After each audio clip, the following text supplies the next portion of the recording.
Hello and welcome. Warcom. Well, that was a movie. Warcom. Warcom. Warcom. Warcom.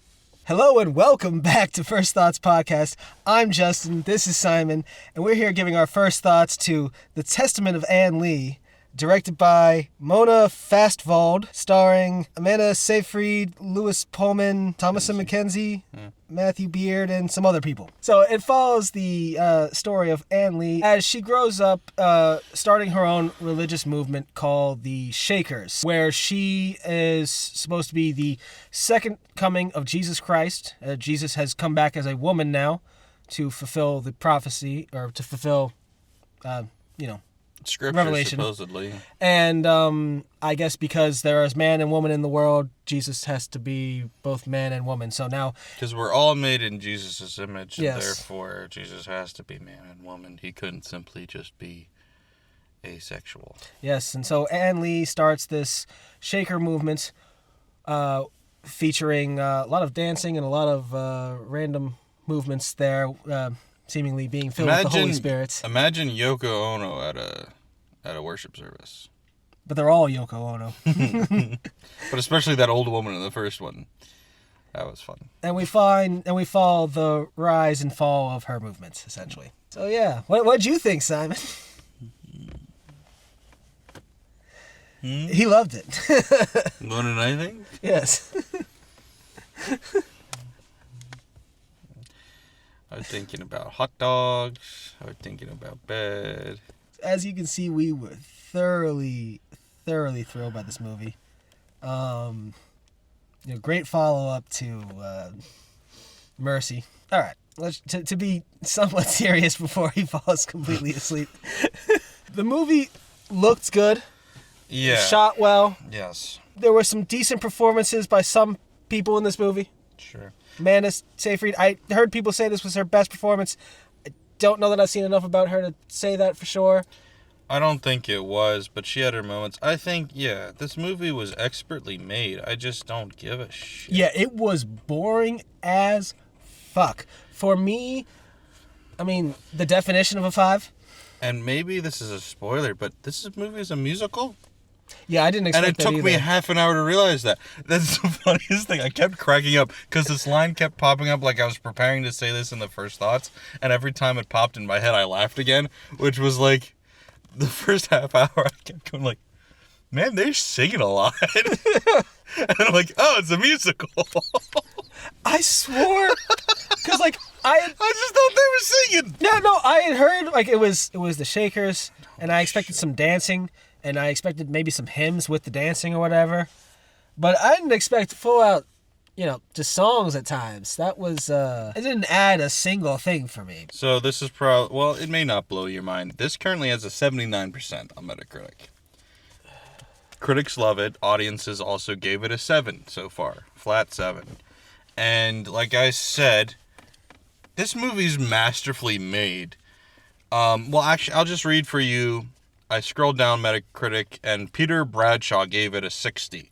He wrote for The Guardian, and his opening line here is, "This is genuinely a strange film, elusive in both tone and meaning," which I think is the best way to put it, because the tone is radically inconsistent. It starts out, and I was like, oh, this is a horror movie? I didn't realize this was a horror movie when it first started. Yeah. Like, it reminded me of Midsummer. And then it's a musical, but a very self-serious period drama with singing. And then at a certain point, they jump the shark into comedy a couple of times. And then it gets very serious again. And the whole time, that was tone, now going to meaning. The whole time I was trying to figure out what they were trying to say. Because at times it felt like they were mocking the cult, or religion if you want to be generous and call it a religion. And other times it felt like they were in defense of the religion. And I don't think it was either. I think it was just going, here's some stuff. And I'm genuinely curious why anybody would want to tell this story. Because they were shaken. And they were persecuted for shaken. They weren't persecuted for shaking. They were persecuted for being fucking psychopaths. Hey, just because they wanted to stay abstinent. Yeah. It's funny because, like, Ann Lee, I didn't know much about her before today. It's funny, I mentioned... jack shit about her. I mentioned... The only thing I knew was I mentioned to my mother, as I told you, that we were going to see this. And she goes, ugh. And I'm like, what do you mean, ugh? And she's like, that's psychopath. And I was like, oh, okay. I guess that's the tone I'm going into this movie with. But yeah, just like, best case scenario, this woman was absolutely insane. Yeah. Worst case scenario, she was a con woman. Not sure which. This movie doesn't try to portray one way or the other. Probably a little bit of both, honestly. But yeah, it's just either she... Because, okay, at one point... I guess we're spoiling shit. If anybody cares, who cares? We're trying to get through this quick. Whatever. To spoilers. At one point, she gets put in jail, and she decides that she's going to fast and pray. So she eats almost nothing, and drinks almost nothing, and then they blame the prison for doing that to her, which was funny. And then she has visions. She also hallucinates other people in the prison with her, and she hallucinates herself having fur. And it's just all this weird stuff, and she comes out, and that's when she goes like, I discovered the meaning of life is to not have sex. And I'm like, maybe it's because you were sexually abused your whole life. Maybe that's why you don't like sex. And then you didn't sleep, didn't eat, didn't drink, and so you had hallucinations about your trauma. So that's best case scenario, is that her brain broke at a certain point. Sorry. That sucks. Or she just made up a bunch of bullshit to get attention. One or the other. I'm not sure which it is. Hey, but people listened and followed. They did, inexplicably. My favorite part was when her brother William, went to a different cult and stood there shaking his head at this cult for being a cult. Like, it's so ironic, because you're in a cult. And then you're like, oh, look at these cults. See, we follow the truth, and they... It's amazing how everybody follow that. Satan. Yes. Everybody, it's not a cult when I'm doing it. It's religion, and it's pure, and it's good. But anybody else, you're from Satan. Yeah. Satan. See, we're not in it for the money. We're in it for the lack of sex. Yeah. I would love to, except for I wouldn't.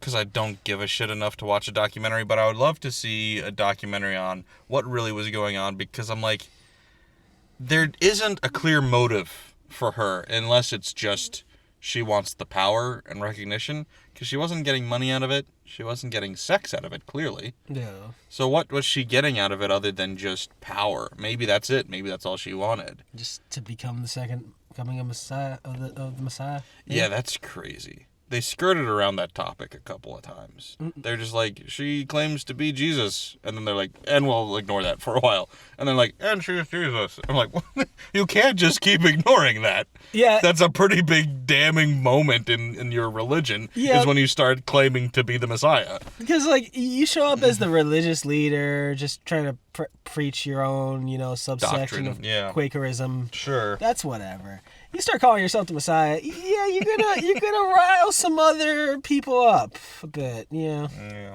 I just also, it's hilarious to start a religion or cult or whatever based around not procreating, because then it's like you're doomed. Yep. From the jump. Yep. And like we mentioned in the credits, it said like as of July 25th, 2025, there was 2 believers left, and it's like, how? Well, you keep just adding through conversion, but like, duh, of course it's going away. Gotta find some unsuspecting kids to convert now. Jesus. Hope they get 2 more and continue on the legacy. Even just 1 more. That's crazy. This movie being a musical really threw me for a loop, because I just thought they were worshiping. Yeah, same. And then they just kept singing, and I'm like, oh shit, there's the strangest times. Yeah. And then the jumping the shark moment was when the guy follows his finger. Oh, yeah. To where they're gonna build.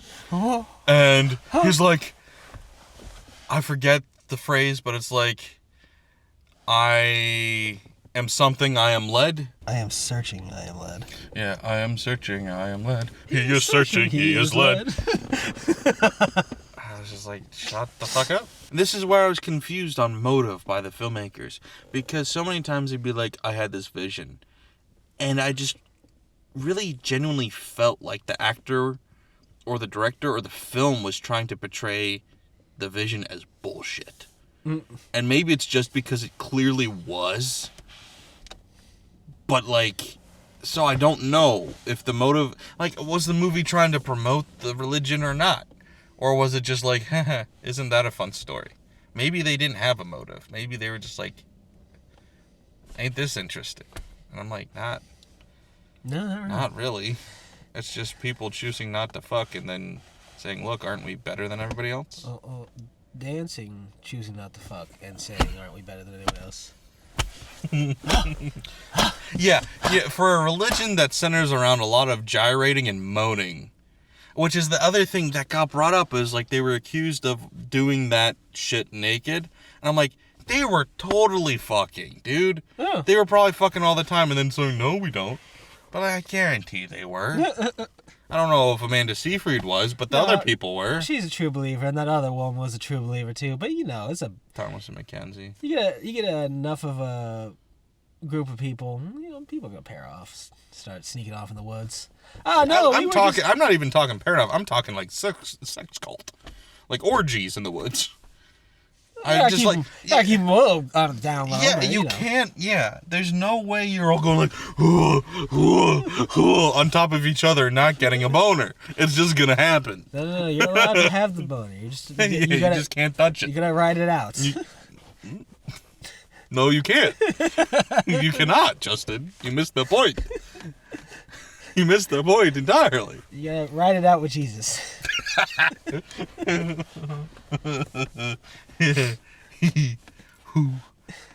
Oh, god damn this movie. This movie was too long and you lied to me. You said it was half an hour shorter than it was. I could have sworn I saw 150. And so we mentioned the timer in the last movie. I could have used one, man. Yeah, no, that would have been nice here. Oh. Maybe that guy behind us wouldn't have left 3 minutes early. He'd been like, I can make it 3 minutes. 2:17, yeah, that's crazy. Yeah, it was a long one. And 2:17 isn't even that long of a movie, as somebody who's about to sit through 12 hours of Lord of the Rings in a couple days here. 2 hours 17 isn't that long. But when I just don't give a shit, it's long, okay? All that being said, I feel like as an honest, just man, I have to give it an objectively positive rating because it was very well done. I just didn't personally care at all. On a technical level, this is probably, frankly, an 8. But from an enjoyment level, honestly, probably like a 4. So yeah, 4, 8, 6. There we go. We figured out the math. The enjoyment scale is the only scale that truly matters in my heart. Good for you. I'm trying to do something here. And I guess I'll be kind and go with a 5.5. But why? Did you enjoy it? No. Then But why are you giving it a 5.5? I have to admit, it was well shot. But did you care? No. Then don't say anything. Give it a 2 for all I care. No, it's not. This is at a minimum of 5 and at most a 5.5. It's a wide range there. Hold on, buddy. Don't want to go too crazy here. I will never think of this movie again. I probably Outside, if I will. hear the words Quakers, I might think of the Shakers and start slapping myself. Yeah. I probably will think of this movie again, but I won't. Not with much enjoyment. Every man and woman. I'll kiss every man. See that man? I'll kiss him. Not with a lot of enjoyment. That's how I'll think about this movie. Jesus Christ. What am I doing with my life? Watching. You chose this. I did. I'm sorry. This was a rough day, man. This had Oscar buzz. I can see why. Yeah, but- totally. It should be I don't think it was nominated for anything, No, but I didn't notice it. it should be nominated for best cinematography. It should be nominated for best directing. Sure, it should best original score. Why not? Throw out a couple of nominations. It should be. But that doesn't mean I liked it. Nope. I didn't like it. All those poor children, man. Being indoctrinated into a cult like that, that's depressing. This movie, in a way, was a horror movie. It was just a very depressing, slow, boring horror movie. Psychologically horrifying. I think that's why I'm just, like, so about the movie. It's just, like, it's just a depressing thing to behold. Yeah. Just absolute psychosis. Hey, man. All you need is some confidence.